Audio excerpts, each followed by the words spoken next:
The door slammed shut, echoing like a gunshot in the stillness of our home. I stood frozen, her words still searing in my head. "I'll leave when I want, David, and you'll be here when I get back." Sarah's voice, sharp, cutting, lingered like smoke in the living room, where the clock ticked too loudly and the faint scent of her lavender perfume clung to the air. My hands shook, not with anger, but with the heavy weight of her absence, already bleeding into the walls of our 10-year marriage.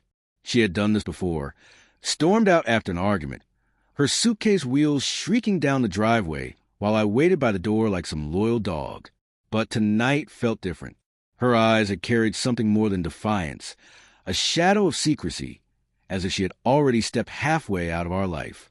I collapsed onto the couch, the leather groaning under my weight, my gaze fixed on the coffee table where her half-finished mug of tea sat, cooling. The silence was unbearable, the kind that presses against your chest. I tried to reconstruct the fight. Something about me working late again. Something about her being trapped, money, dreams, ghosts we kept dragging back to life. But her words hadn't matched her tone. There was a coldness, a final edge, as though she'd been reciting lines from a script I hadn't been given. I rubbed my face, feeling the rough stubble beneath my palms, and told myself she'd return by morning. She always did. But the first warning had come months earlier, and I had buried it deep. Her phone had buzzed on the kitchen counter at 2 a.m., a message from an unsaved number. "Meet me tomorrow. Usual spot." My heart had pounded as I stared at it, but I convinced myself it was nothing. A friend, a co-worker, a misunderstanding. Sarah was fiery, fearless, the kind of woman who'd argue with a storm and win. But she wasn't a liar, or so I believed. I had ignored the late-night calls she whispered in the bathroom, the laughter that sounded younger, lighter, like someone I no longer knew. I told myself it was just the stress of her new gallery job, the long hours she poured into curating exhibits. Love blinds you, but also makes you foolish. Days slipped by, and the house grew colder. Her side of the bed stayed untouched, the pillow still dented where her head used to rest. I called her phone. It went straight to voicemail. Her bright, teasing voice taunted me. "You know what to do." I didn't. I left messages, first worried, then frantic, then wordless. I drove by the gallery. No car.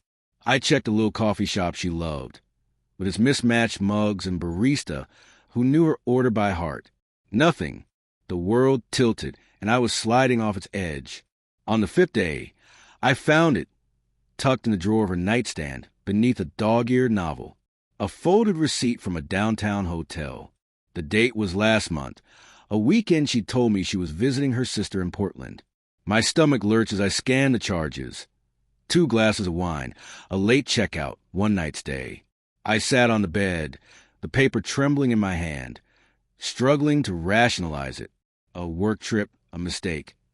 Anything but what it was. But the truth clawed at me, merciless. I called the hotel. My voice stayed steady, though my insides churned. "Can you confirm a guest from June 12th? Sarah Bennett." The clerk hesitated.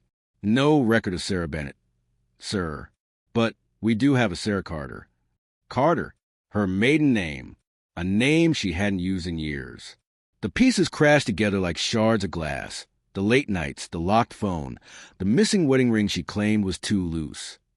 I drove to the hotel, a sleek tower with mirrored windows reflecting my haggard face. Inside, the lobby smelled of jasmine and wealth. The young clerk with a tight smile confirmed it. Miss Carter checked in with a gentleman. I can't say more. A gentleman. The word struck like a blow. I stumbled out, the city blurring around me. That night, I sat in the dark, a bottle of whiskey untouched on the table. My mind replayed every ignored sign. The way she lingered at the mirror, adjusting her hair for no one. The perfume she only wore on certain days. The way she'd say, "David, I need space," in a voice that sounded more like pity than love. I wanted to rage, to shatter something, but instead, I called a locksmith. The decision wasn't born of fury, but a quiet, burning resolve. She could leave whenever she wanted, but she wouldn't walk back into the life she had abandoned. The locksmith arrived at dawn, his tools clinking as he worked. "Rough week?" he asked, glancing at my unshaven face. I only nodded. The new locks gleamed, a small rebellion against a life I'd let her control. I packed her clothes, her books, her jewelry, boxed them neatly in the garage. It wasn't revenge. It was survival. I couldn't keep waiting for a woman who was already gone. A week later, she came back. I heard the car in the driveway, gravel crunching under her boots. My heart jolted, but I stayed in the kitchen, gripping my coffee mug until my knuckles went white. The doorbell rang, once, twice, then a sharp knock. "David." Her voice was sharp, impatient, as if I were the one inconveniencing her. I opened the door. She stood there, auburn hair wild, eyes wide with fury and something close to fear. "My key doesn't work." I leaned against the frame, my voice calm though my chest ached. "I changed the locks." Her mouth dropped, then snapped shut. "You can't do that. This is my house, too." "Is it?" I asked, holding her gaze. "You haven't really been here, Sarah. Not for a long time." She flinched, fists tightening. "What's that supposed to mean?" I stepped aside, nodding toward the garage. "Your things are out there. Take what you need." Her eyes searched mine, looking for the man who used to beg her to stay. But that man no longer existed, emptied out by her secrets. "David, let's talk," she said softly now, almost pleading. "I know I've been distant, but I love you." The word stung, not because I believed it, but because part of me wanted to. But the receipt, the hotel, the gentleman, all screamed louder. "Who is he?" I asked, my voice barely audible. Her face drained of color. "What?" "I know, Sarah. The hotel, the calls, the lies." My voice cracked, betraying the hurt I tried to bury. "You left when you wanted, but you don't get to come back when you need." Her eyes filled with tears, but she didn't deny it. And that silence confirmed everything. She turned, went to the garage, and opened a box. Her hands shook as she pulled out a sweater. "I didn't mean for it to happen," she whispered. "It just did." I wanted to demand answers, but in the end, it didn't matter. She had chosen someone else. And I had chosen myself. "Goodbye, Sarah," I said, closing the door. The house was quiet again, but no longer empty. It was mine now, filled not with her absence, but with the weight of what I had lost and what I had finally reclaimed.